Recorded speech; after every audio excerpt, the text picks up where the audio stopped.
And good morning again. And we're going to go ahead and get started. Before we do start, we have a few housekeeping items to review. And I know this can be lengthy for folks, and I apologize. We want to make sure that everybody has the same information. I know some of you have been to sessions before and have had this information. Please know that this session is being recorded and that your continued participation indicates consent to be recorded. We've also turned on closed captioning for this meeting to ensure accessibility for all. In order to receive the session evaluation reminder and follow-up material, please put your email address in the chat. We'll be sure that you receive that follow-up material and the link to claim continuing education credits. You can type any questions you have in the chat box during the session, and we'll answer them throughout the presentation today. Please use the everyone option when you send your questions so everyone can benefit from the answers. At the end of today's session, we'll share a link in the chat box, which will direct you to the session evaluation, and that is the same link that you claim continuing education credits with. No members of our planning committee nor presenters have any conflicts to disclose. This session is approved for 1.25 hours of continuing education credits. The information that we present here are the views and opinions of individual presenters, and they do not constitute the opinion of or endorsement by the UPMC Center for Continuing Education in the Health Sciences. There is a mutual agreement in place for all Peru webinars, including this Recovery Coach Workforce Education Series. And these points are essential for a respectful learning environment, and that's why we go through them each and every time we do a webinar. Everyone on every program evaluation and research unit webinar is valued. Everyone has an expectation of mutual positive regard for everyone else that respects the diversity of everyone on the webinar. We operate from a strengths-based, empathetic, and supportive framework with the people we serve and with each other on Peru webinars. We encourage the use of affirming language that is not discriminatory nor stigmatizing. We treat others as they would like to be treated and therefore avoid argumentative, disruptive, and/or aggressive language. We strive to listen to each person, avoid interrupting others, and seek to understand each other through our trainings as we work toward the highest quality services for clients. Information that's presented in these learning network sessions has been vetted.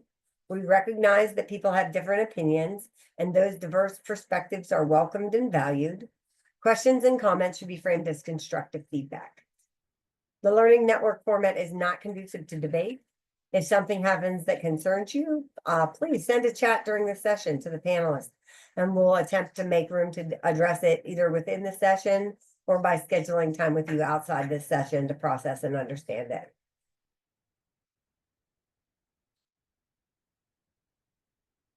This session is presented in partnership with and is funded by the Department of Labor and the Pennsylvania Department of Labor and Industry. And now it's my pleasure to introduce our presenter. Samantha Mears is a skilled public health professional with experience in program implementation, technical assistance, and emergency response. We have been lucky to have Samantha here with us at the university for the past 2 years. And I will turn it over to you, Samantha. Thank you, Julie. Welcome again, everyone, to our second in a series of 5 sessions in the Recovery Coach Workforce Education Series. Today, we'll be talking about skill development and vocational training. Again, if you're just joining us, please put your email address in the chat so that we can send the session follow-up material. Before we begin, I want to review the learning objectives for today's session.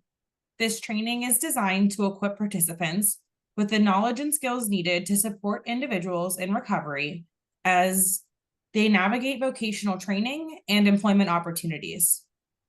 By focusing on best practices in assessment, skill development, and client engagement, participants will learn to tailor their approaches to meet the unique needs of clients in recovery.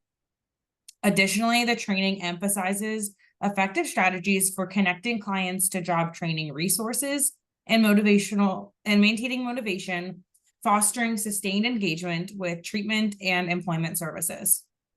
These objectives aim to enhance participants' ability to facilitate meaningful progress and long-term success in recovery through vocational support. Recovery-oriented vocational training helps people in recovery find meaningful work and rebuild their lives.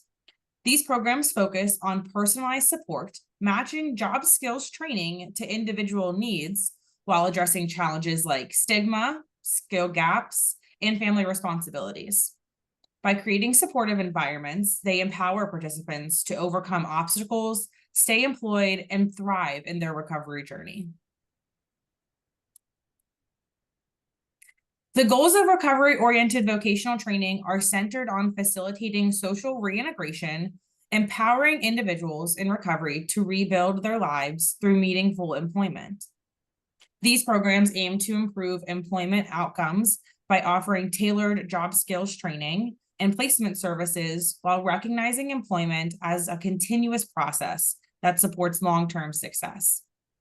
Recovery-oriented vocational training emphasizes the connection between work, health, and recovery, creating supportive workplace environments that accommodate the unique needs of individuals in recovery.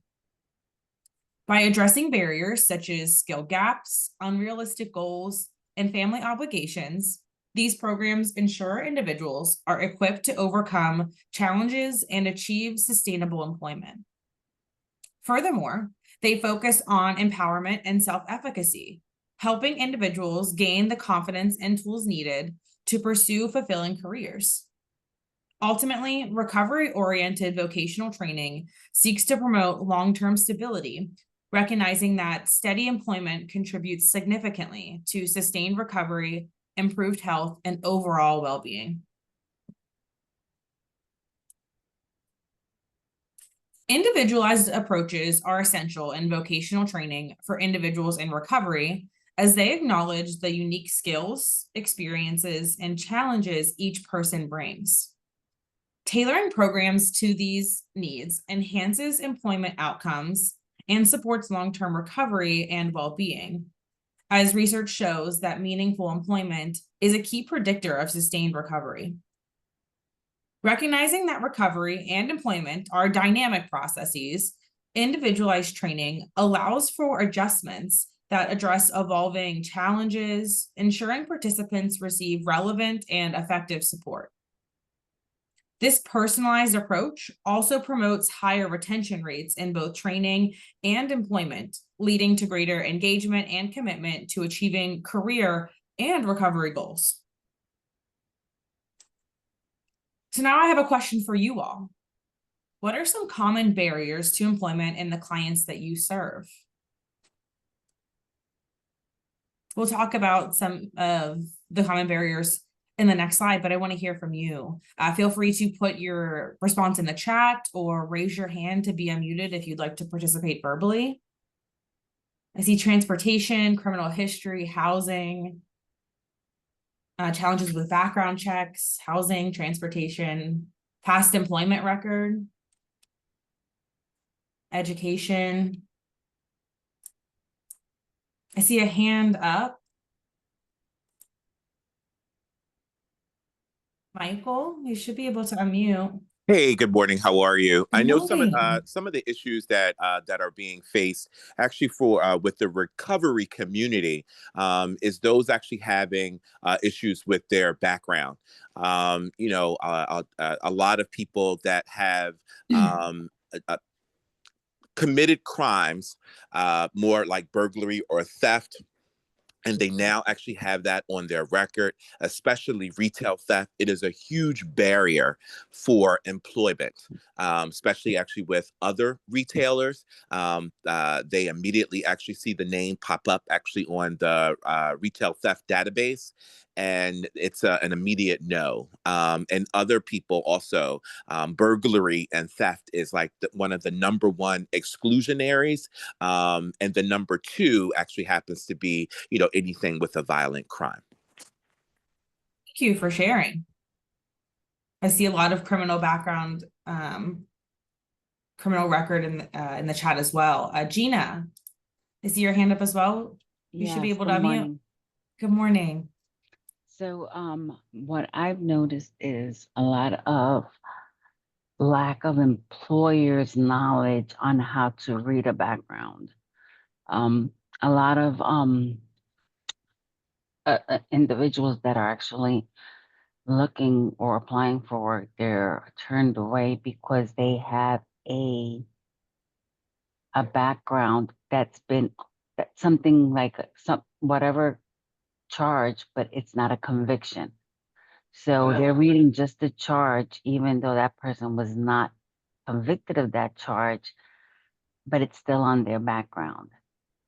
So I think employers' lack of knowledge on how to read a background is really important because that can give a lot of people more choices if they did have knowledge on being accepted into more employment opportunities. Yeah, absolutely. That's a great point. Thank you for sharing. Did you have your hand up again? Or is that an accident? You should be able to unmute. So just to throw in there, I mean, although I work in the diversion and reentry space, I've worked for years actually as an HR professional, and she is correct. I noticed they don't teach us that actually in business employment law. They don't teach us that. For those that have gone to school actually to be HR professionals, they don't teach you how to read a docket. They don't teach you actually how to read normally a background check. I am a justice impacted individual myself, and how I learned was actually reading my own dockets, how to read actually, going through the criminal justice system myself was kind of eye opening.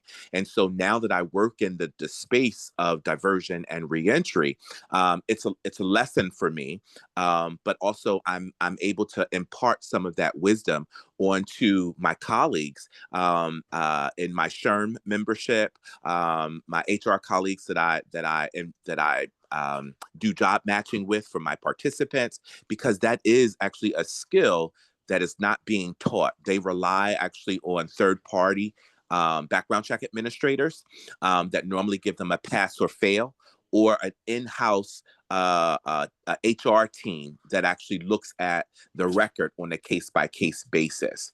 I recently just had an issue with a large food service organization, and also a Center City hotel that HR director said, I need you to make this plain for me because I need to make a decision if I'm going to hire this person.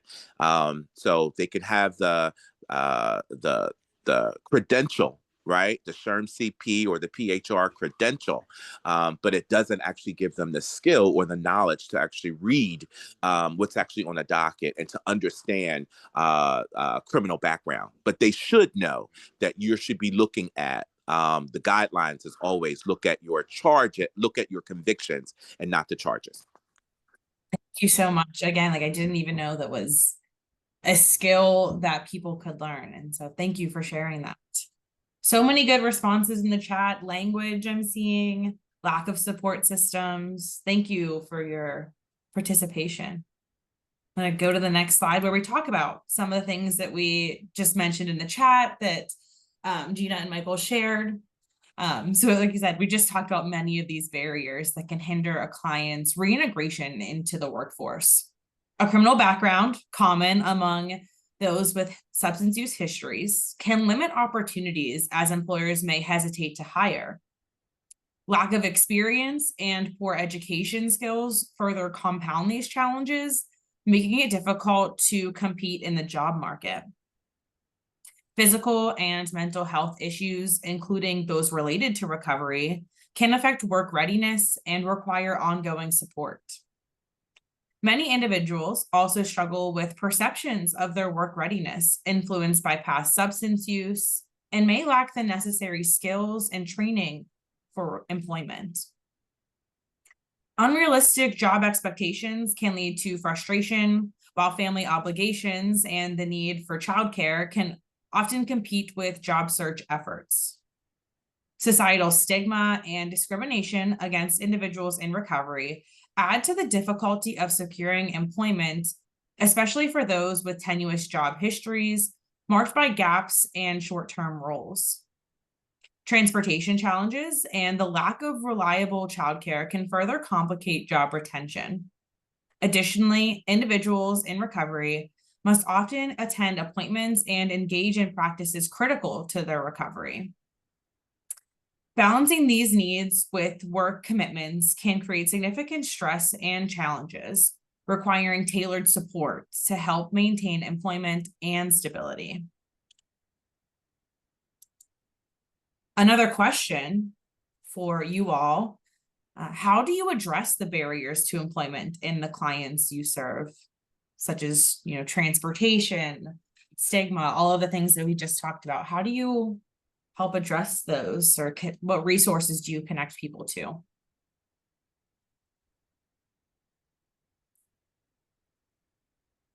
Again, feel free to put your response in the chat.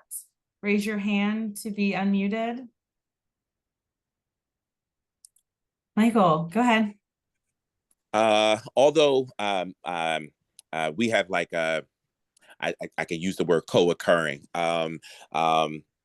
We have clients or participants that are just as impacted and often sometimes have issues with substance use disorder, and whether they want to admit it or not.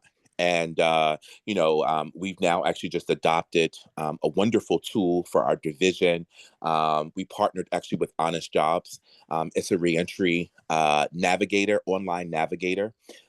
So there are hundreds, if not more, thousands of organizations that are solely actually looking for those that have been justice impacted, and putting jobs actually up on that particular job board. So if they are sourcing a participant from that job board, they already know that that person has been justice impacted or justice involved. Also, a lot of people that I find in the recovery community, also in the reentry community, that they can't communicate effectively their situation. Right. The fact that they have actually now they have a criminal background, how to be able to communicate it to employers effectively enough that they would be able to understand it and mitigate any risk, because that's the issue. Right? A person can say, I want to be able to give you a chance, but please explain to me what's on this background check. Mm-hmm. And so having that one-on-one conversation actually with the participants and helping them get over the shame, the stigma, or any guilt, so that way they can actually communicate it effectively. The person before you is not the person that you're reading on a piece of paper.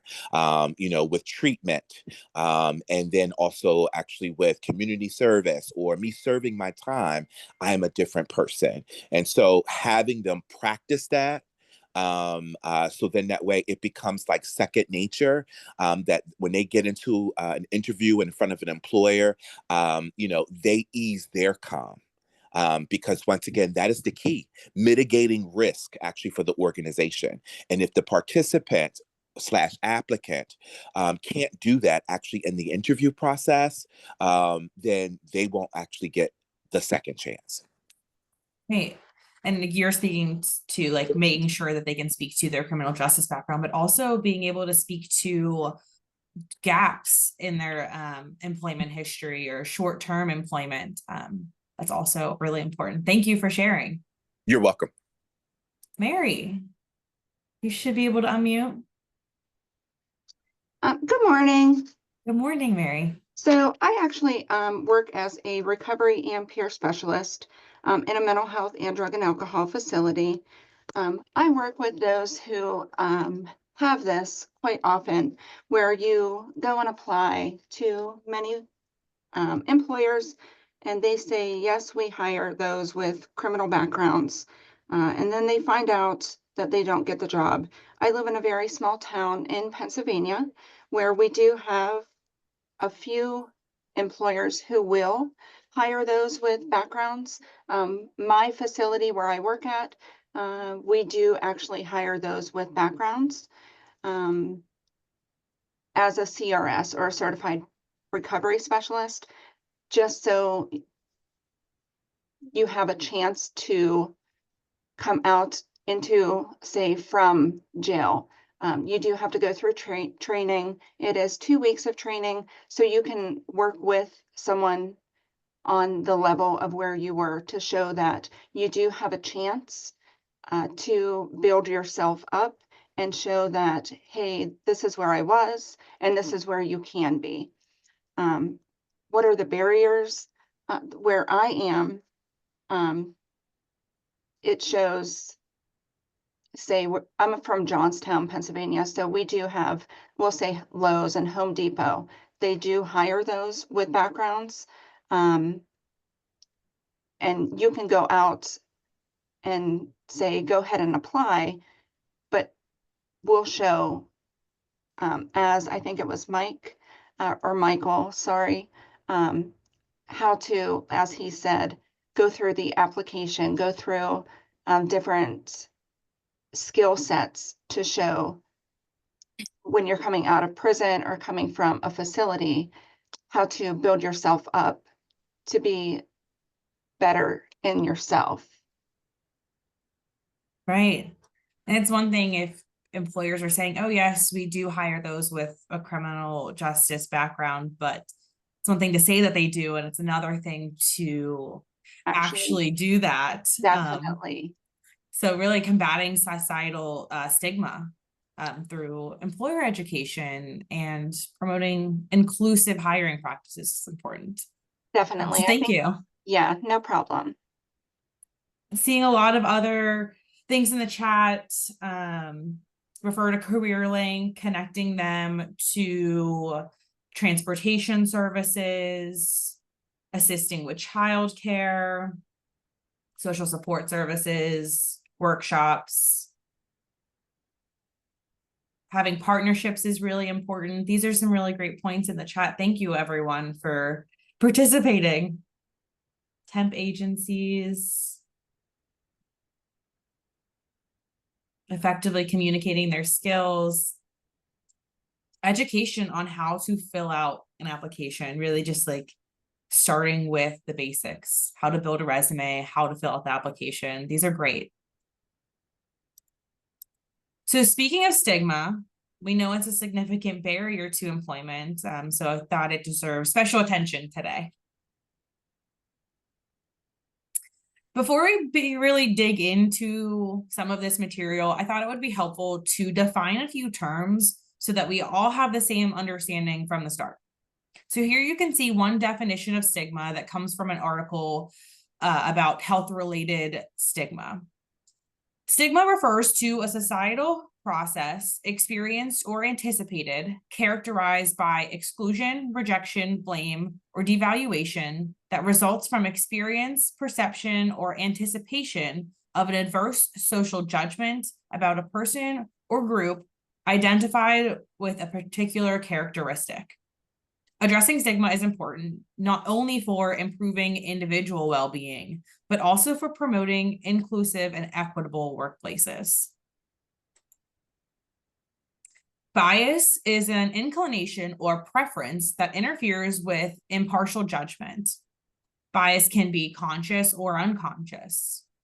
Conscious bias, called sometimes explicit bias, describes the attitudes or beliefs someone knowingly holds. With this type of bias, individuals are aware of their beliefs and can express them directly. Unconscious bias, also referred to as implicit bias, describes unintentional or automatic mental associations an individual holds. Unconscious bias is expressed by an individual's attitudes and behaviors. So let's explore some of the components of stigma and how they can impact the workplace. Labeling involves noticing and naming differences, such as when a hiring manager focuses on a candidate's history of substance use by labeling them as an addict, rather than recognizing their qualifications and skills. This often leads to stereotyping, where such labels are linked to negative traits. For example, assuming someone in recovery is less reliable or untrustworthy, even if their work history disproves that. Separation occurs when labeled individuals are seen as fundamentally different, fostering an us versus them mindset. In the workplace, this might look like excluding employees in recovery from team building activities or professional opportunities, further reinforcing their marginalization. Status loss can follow, where these individuals experience a diminished position in the workplace hierarchy, leading to their input being undervalued, promotions overlooked, or contributions dismissed. Finally, discrimination, whether overt, like refusing to hire someone in recovery, or subtle, such as relegating them to less meaningful tasks. Structural discrimination can also arise through workplace policies that disproportionately disadvantage individuals with a history of substance use. All of these components are rooted in power differences, where those who experience stigma have less influence than those who perpetrate it. Addressing these dynamics is essential to creating equitable, inclusive, and supportive workplaces. In the workplace, recognizing and supporting multiple pathways to recovery is important to create an inclusive and supportive environment. However, biases and misconceptions can create significant barriers for individuals in recovery. For instance, some employers or colleagues may view treatments like medications for opioid use disorder, MOUD, as less legitimate or as cheating, leading to reluctance to accommodate employees using these forms of treatment. Similarly, the belief that traditional 12-step programs such as Alcoholics Anonymous, AA, are the only valid recovery methods can limit awareness and acceptance of alternate pathways. This perspective may discourage employees from pursuing recovery approaches that better align with their personal needs. Non-traditional recovery pathways, such as moderation-based or secular recovery programs, are also frequently stigmatized and perceived as less legitimate, furthering compounding the challenges faced by employees seeking diverse forms of support.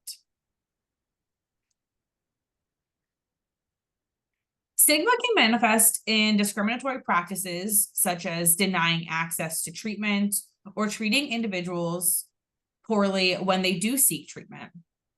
This can exacerbate the negative outcomes associated with substance use disorder and perpetuate stigma. It also influences hiring practices and workplace policies, often excluding those using MOUD based on misconceptions about recovery. This creates barriers to stable environments that support both recovery and employment. Stigma can affect treatment outcomes. Stigma against certain types of treatment for substance use disorder can affect clients' outcomes. For example, a provider may be less likely to refer individuals to stigmatized treatments or be less supportive of their efforts to engage in them. This can lead to worse treatment outcomes and may prevent individuals from finding the recovery path that works best for them. If a provider holds biases against individuals with SUD, this can affect the therapeutic alliance, which is the relationship between a client and the provider. A weaker therapeutic alliance can lead to worse treatment outcomes and may prevent individuals from fully engaging in the treatment process. So we just talked about discrimination, but it's important to understand the broader impact stigma can have in the workplace. Discrimination in employment often starts before individuals even secure a job, as those who use substances may face bias during the hiring, promotion, or even accessing benefits. This leads to higher rates of unemployment and underemployment, making stable employment challenging. Beyond hiring practices, stigma can result in social exclusion within the workplace. Employees who use substances may feel marginalized and avoid social interactions, which can negatively affect their job satisfaction, team relationships, and mental health. Stigma also has internal consequences. Internalized stigma can lead individuals to feel ashamed or worthless, diminishing their confidence and discouraging them from seeking jobs or asking for support when they need it. This internal struggle often affects their ability to perform at work. Increased stress and anxiety caused by stigma can reduce productivity and limit opportunities for career advancement. The fear of disclosure further compounds these issues, as employees may hide their substance use to avoid judgment, which can prevent them from accessing the help they need and worsen their circumstances. The workplace culture itself plays a critical role in either perpetuating or challenging stigma.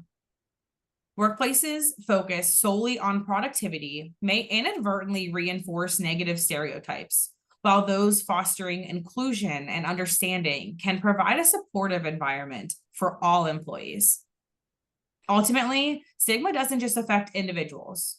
It undermines workplace cohesion, productivity, and overall well-being, making it essential to address these issues through inclusive policies and supportive practices. There are some things your organization can do to reduce stigma. You can support employers in implementing these interventions by providing training, resources, and guidance on how to create inclusive work environments. We'll talk a little bit more about this in our next session in this series on February 26th.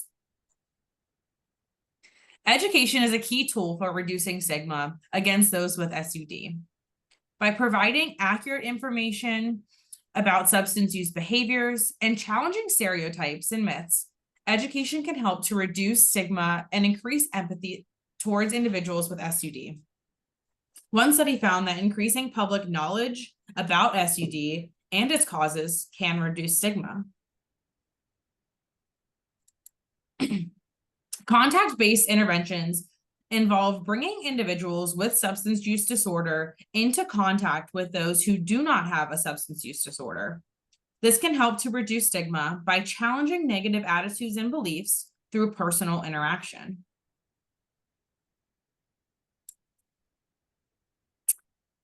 This includes advocating for access to healthcare and substance use treatment, as well as challenging discriminatory policies and practices. Advocating for people with SUD can help reduce stigma by promoting understanding, empathy, and evidence-based approaches to addressing the complex factors that contribute to substance use disorders.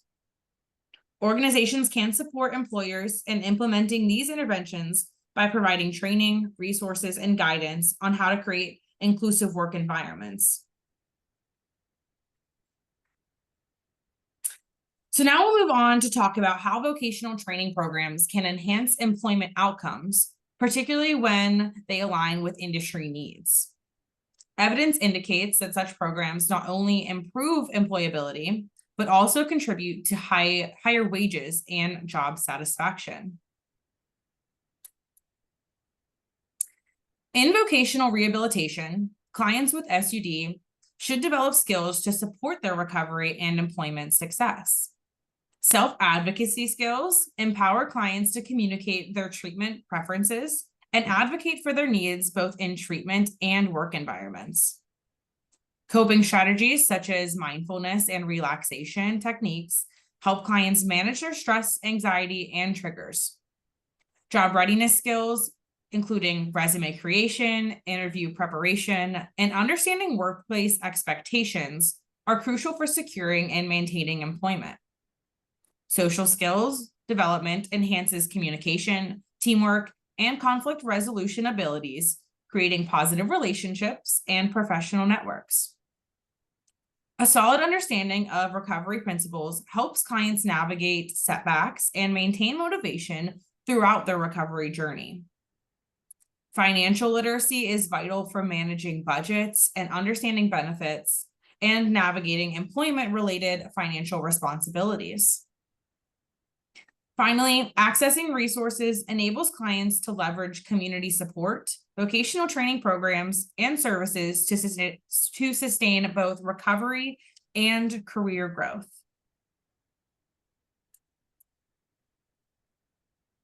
Vocational training for individuals with SUD requires tailored strategies that address their unique needs.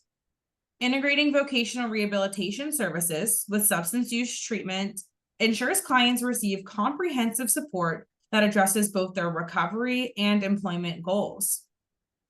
Based on each client's strengths and challenges, personalized training plans improve engagement and outcomes. Evidence-based practices like supported employment provide clients with the necessary assistance to achieve their goals while maintaining recovery. Emphasizing job readiness skills such as resume writing, interview preparation, and workplace etiquette help clients transition smoothly into the workforce. Collaboration with employers cultivates job placement and creates more inclusive work environments. Ongoing support and follow-up after job placement are essential to help clients navigate challenges and sustain long-term success.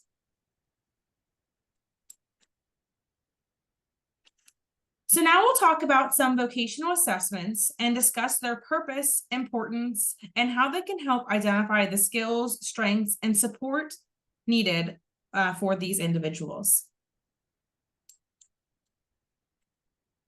Assessing the vocational needs of individuals in recovery is important for their successful reintegration into the workforce. Best practices for these assessments include conducting comprehensive evaluations that explore self-perceptions of abilities, work readiness, and occupational interests, which help identify strengths and areas for growth. A strength-based approach focusing on personal and vocational strengths encourages positive employment outcomes. Providing individualized guidance tailored to each person's unique circumstances ensures that career options align with their background and goals. Career counseling strategies specifically designed for individuals who are recovering can help them make more informed decisions about their vocational paths. Job readiness training, including skills for managing workplace relationships and conflict resolution, is crucial for job retention. Ongoing encouragement and support are also important to overcome past academic or employment challenges, motivating individuals to engage in further training or learning opportunities. Using the results from vocational assessments to guide clients toward suitable career or educational choices helps ensure their success. Collaboration with social service agencies strengthens and supports the support network available to individuals in recovery. Lastly, offering long-term vocational counseling and job coaching helps clients navigate their career paths and maintain stable employment, facilitating a smooth transition back into the workforce. A comprehensive approach to vocational assessments for clients in recovery involves several key evaluation types. Self-perception assessments help clients reflect on their abilities and work readiness, while aptitude tests provide objective data on their skills and physical capabilities. Work readiness evaluations assess motivation and barriers to employment, and vocational maturity and choice assessments guide clients in making informed career decisions. Work sample tests offer hands-on insights into job readiness, and interviews and case guidance notes provide a deeper understanding of the client's background and challenges. Finally, feedback sessions allow practitioners to present results in a supportive manner, enhancing client self-awareness and motivation for vocational success. Motivational interviewing, MI, is a powerful approach that can be integrated into vocational assessments to enhance client motivation and support their successful return to work. MI is a client-centered approach that promotes collaboration between the counselor and the client, helping to address ambivalence about returning to work and increase client engagement in the process. By using open-ended questions, counselors elicit self-motivation statements, allowing clients to express their thoughts and intentions regarding employment. Affirmation and reflection of these statements reinforce clients' commitment to change and help clarify their feelings. Counselors act as coaches, creating a supportive environment for clients to explore their work options and develop a personalized plan. MI techniques such as reflective listening, affirmation, and summarization build rapport and create a positive atmosphere for change. Counselors are also mindful of individual preferences, adapting their approach to suit clients who may prefer more traditional counseling methods.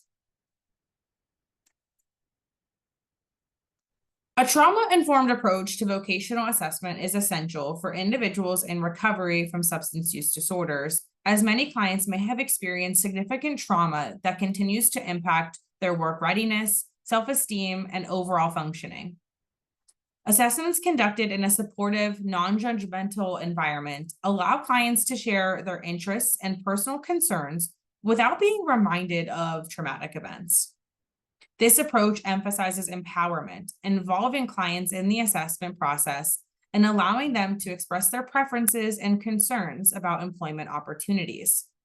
By recognizing the role of trauma in their recovery journey, practitioners can create a more compassionate, responsive environment that supports clients in achieving their vocational goals while prioritizing their well-being.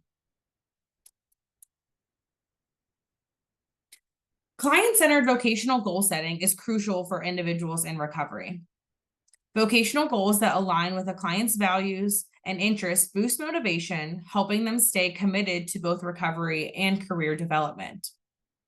A structured approach that connects short-term actions with long-term career goals gives clients direction, helping them find a sense of purpose.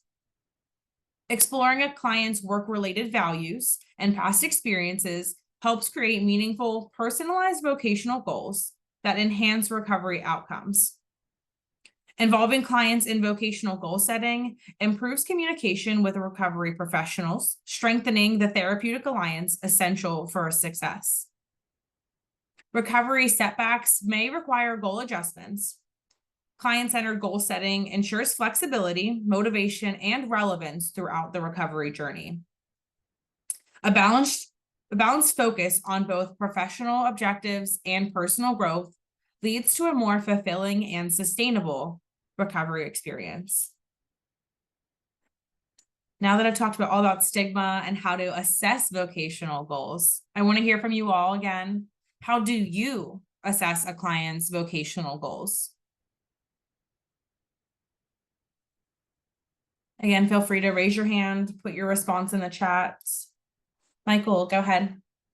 One of the great tools that I use is the ONET interest profiler. That actually is very quick. You're very user friendly. It's only like 60 questions, and it kind of sort of gives people a really good visual as to where they fall. Realistic, investigative, all that wonderful good stuff. And then it provides them actually with some jobs or careers that that they could actually see. And sometimes, you gotta visualize with them, so that way they can see themselves actually in doing something different. And it's interactive, it's visual, colorful, interactive. So I find it to be very useful. It seems like other people in the chat use that as well. People mentioning CASAS testing. Anyone uses that, if they would like to unmute and tell us more about that. One-on-one conversation, assessments, just interviewing. Does anyone use anything different? If you'd like to unmute, please raise your hand. A discussion about SMART goals. Holland code. Again, I'm not familiar with that. If you would like to unmute and share what that is.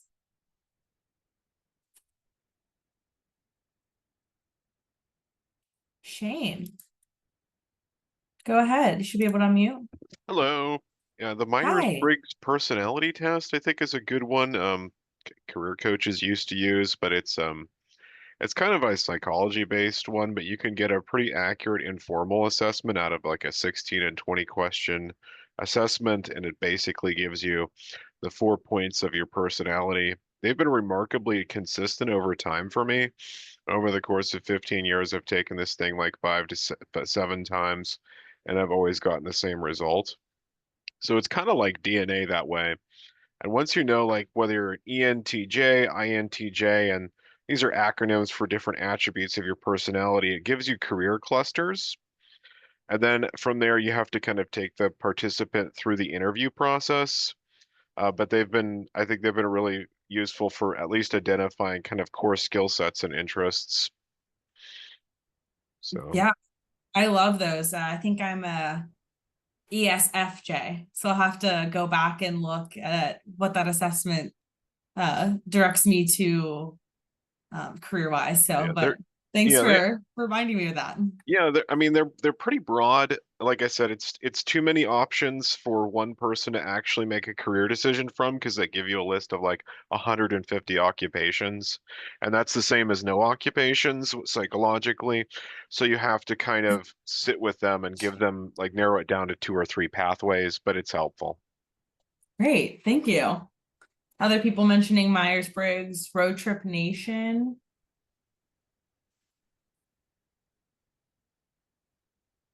Helping them develop their resume, helps bring together their work history experiences. These are all really great. Thank you, everyone. In the interest of time, I am going to go on because I do have a scenario at the end that I would love your participation in. Before we get there, I want to talk about enhancing client motivation and engagement with employment services because it's crucial for successful outcomes. Best practices include employing MI, understanding client dynamics, and utilizing both material and non-material incentives. These strategies can significantly improve client participation and commitment to employment services. Client motivation is key to effective career guidance, as engaged clients with clear aspirations make the process more collaborative and productive. However, many clients begin without understanding its purpose, feeling it doesn't address immediate concerns like health or finances, or lack interest altogether. Advisors face the challenge of fostering motivation by understanding clients' perspectives and building collaboration, while also supporting engagement through follow-ups and resources.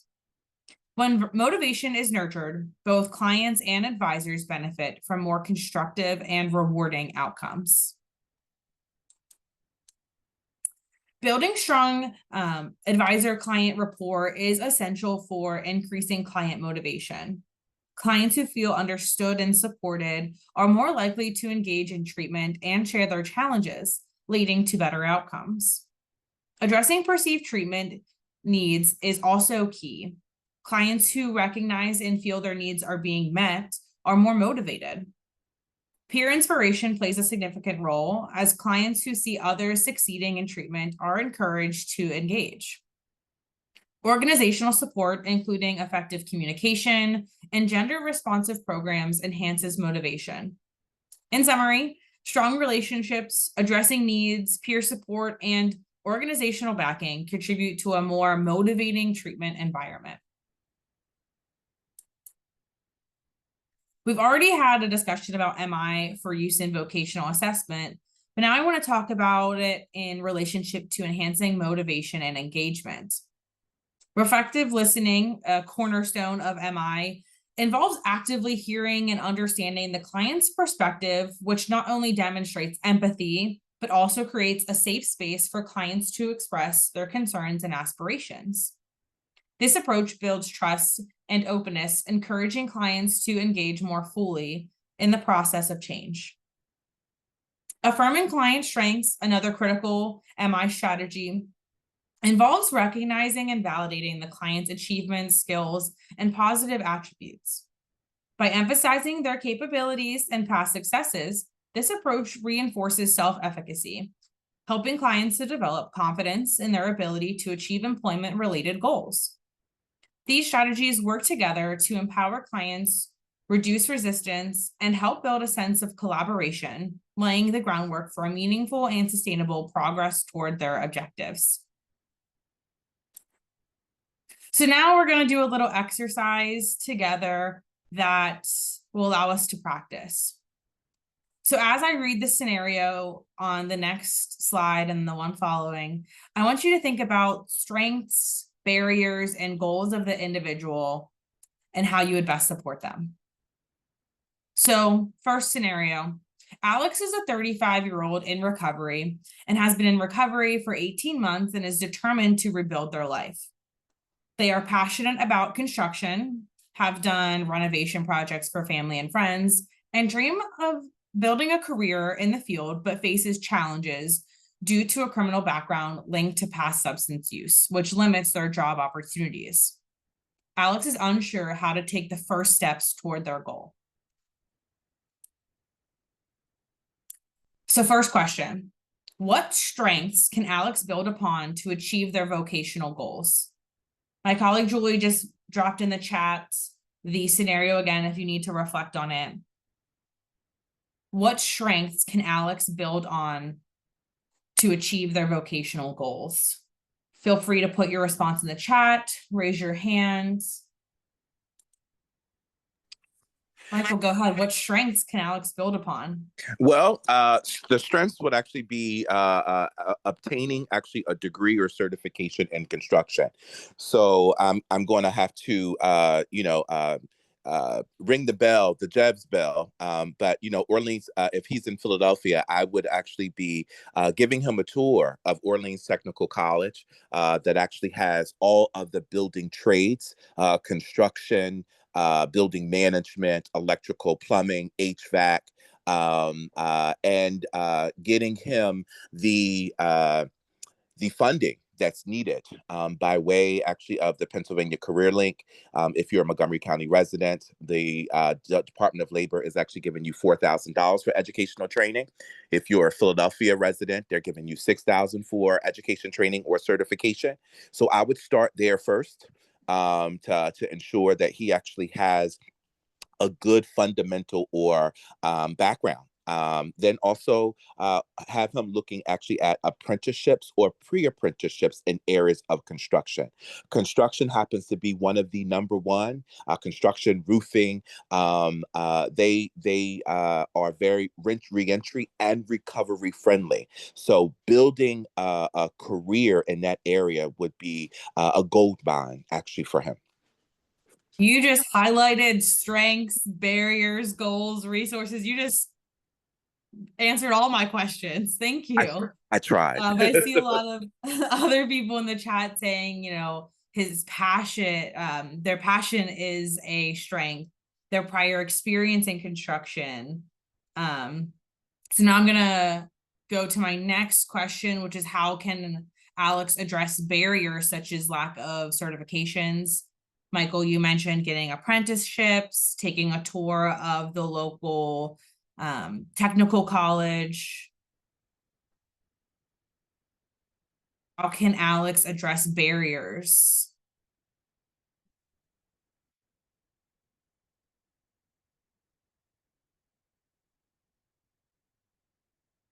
Hands-on projects to a trade, another Philadelphia resource.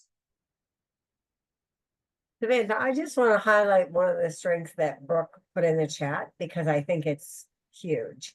Okay. It's the ability to maintain 18 months in recovery as a strength. Yes. If someone can maintain 18 months in recovery, they have resilience, they have tenacity, they have some, I just think that was such a fantastic answer to that question that I wanted to come on and say that. Thank you for pointing that out. I'm sorry I missed that. Yes, that's such a great point.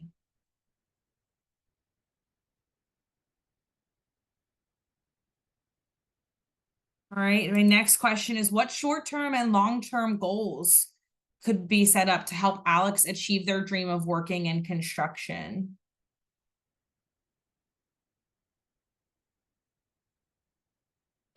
Maybe one of the goals is to get a formal certificate or education.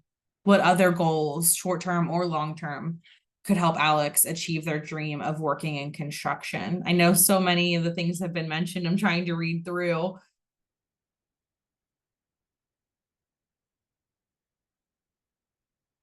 getting a job in the field,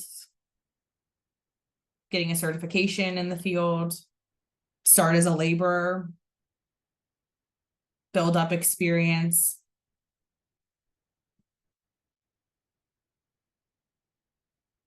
One last question for this scenario: what resources or strategies might Alex benefit from? I know some people mentioned some Philadelphia resources, getting connected to educational resources such as obtaining a GED, connecting with CareerLink. Oh, explore developing their own business. That's very great. Tour various schools, create a resume, connect with local resources.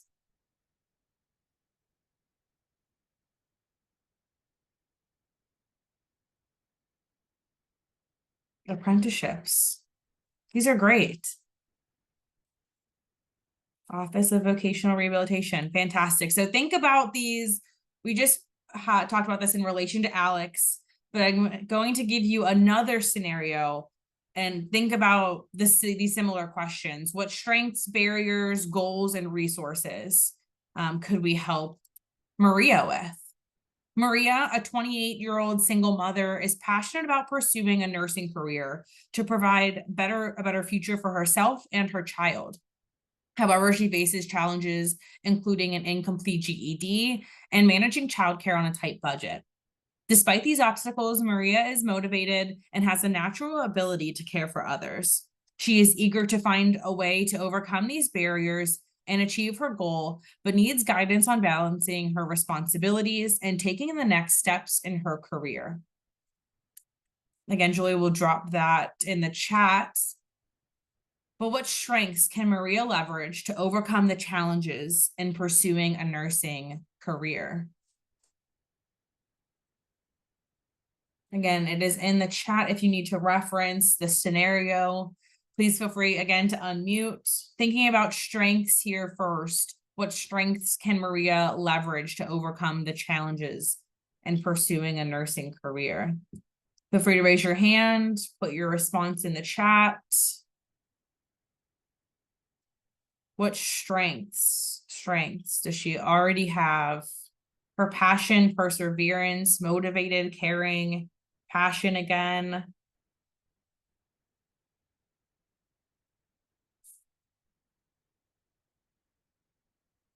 Love of people. She has goals. She has a goal. Though she's interested, seems determined to accomplish her goal. Goal-oriented, passionate, determined. Fantastic. How can Maria address the barrier of not having completed her GED?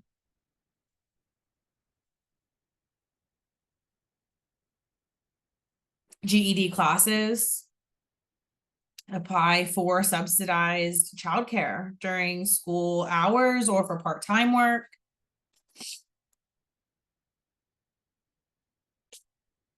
Free GED classes at CareerLink. How can Maria address the barrier of not having completed her GED? Local community college GED classes.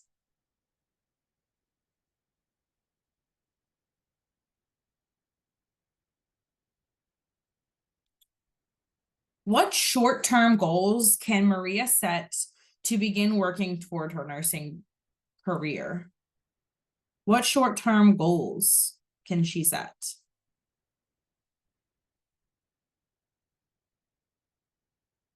Make an appointment. Perfect first step. Sign up for classes, secure childcare. Yeah, remove the barriers. Start working on courses related to the medical field, getting childcare.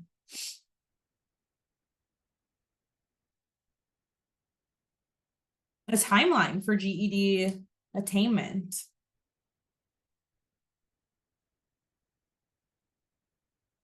ELRC, I'm not sure what that is. If you would like to unmute. The career link for a one-stop starting point for employment and nursing. Great.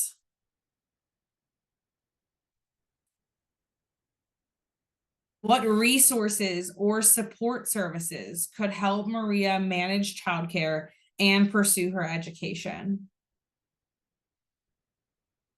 What resources or support services could help Maria manage childcare and pursue her education? Early learning resources offers childcare assistance. Thank you. Thank you for. Samantha, there's a hand up. Oh, there's a hand up. Adina, go ahead. Hi, good morning. Hi. I Good guess morning. one of my questions before answering any more of yours Yeah, absolutely. I is can try. one, I'm assuming, she's in recovery, but does she have a criminal background with drug charges? Because that might be an issue getting your nursing license. So that's going to be a conversation that might need to be had, and Yeah. addressing that background. And two, I mean,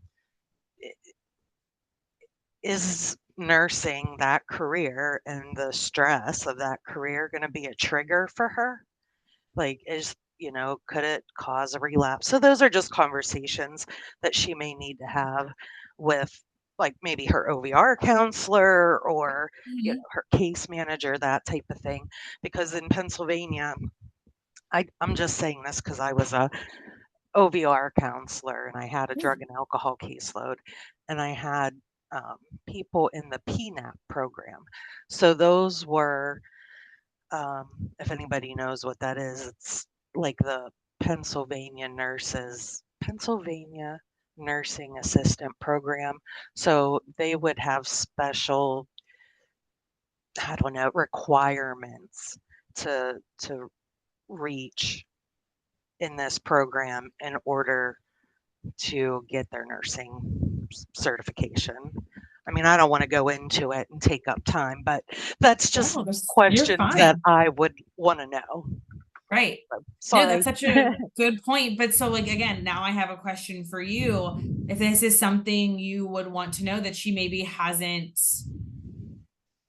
disclosed to you, how might you make her feel comfortable enough to share those with you, or how might you approach those types of conversations? I just think, I mean, through a casual conversation with, regarding her vocational goals, and, offering her those resources or things to think about or things that may come up in the future, because she doesn't even have her GED yet.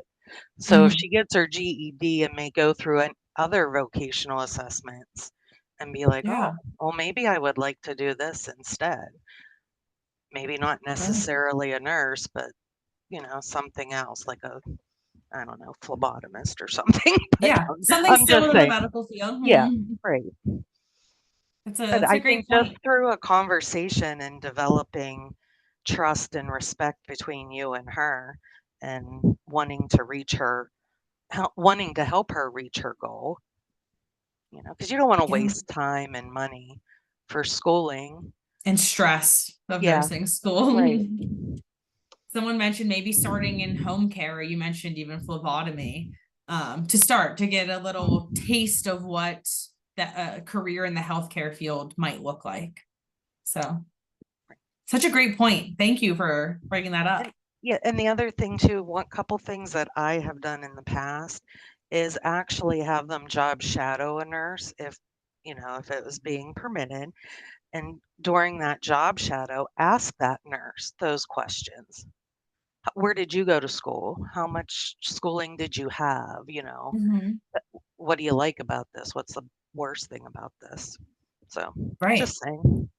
And like you said, maybe like after completing her GED, she may be interested in something else. Maybe another short-term goal is she could research some nursing programs. Do they offer night classes so that she could work during the day, or, not have to pay for childcare during the day? And if she has a background, depending on or charges, convictions, whatever, Mhm. you might want to look into. I mean, she has some time because she'd have to go through school, but looking at would she be eligible for expungement or Yeah, pardon? Okay, great I'm done. point. Move on. Okay. All right. Thank you so much. Thank you.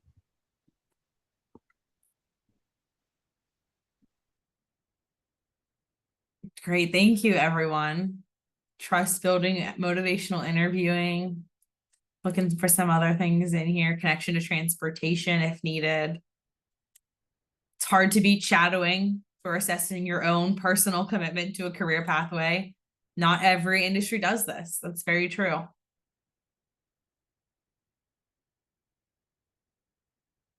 Thank you, everyone, for your participation.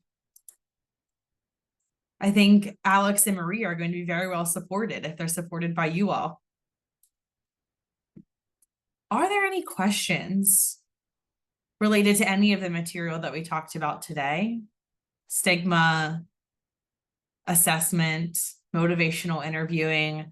My colleague Julie just dropped in the chat the link to claim continuing education credits. And I highly encourage you to complete the session evaluation. We really do value your feedback. Any questions? While we're waiting to see if there are questions, I just want to remind anyone who joined late to put their email address in the chat. If you have not already, if you've already put it there, we got it, we're good. But if you have not, in order to receive the follow-up material from this session, if you put your email address in the chat. I am not sure exactly where the videos are going to be posted for this, but I will send you a copy of the slides after the session today. And I just want to say to Adina's point whenever she asked those questions, that's the value of a good assessment cannot be understated, where you really look at all of the social determinants of health that a person may be facing. Because without those accurate assessments, you don't have the answers to all of those questions. And it may take rapport building before somebody is willing to disclose to you that they have a criminal justice background, or a substance use issue, or trauma in their past. It may take some time before you get to those things in working with someone. So just wanted to point that out. But I love those questions because those are the questions, right? Like that's what we need to know in order to help someone. I thought that was fantastic. And Great. I don't see any questions in the chat. And don't- I want to thank you for presenting today. And I want to thank all of the people that joined us. You all are doing tremendous work across the Commonwealth, and anything that we can do to work together to get people employed and to have full, rich lives. We're excited to be part of that. Thank you, Julie. Thank you, everyone, for your participation today. It was great getting to chat. Put the evaluation in one more time and tell you all to have a wonderful afternoon. Happy Have a great day, everyone.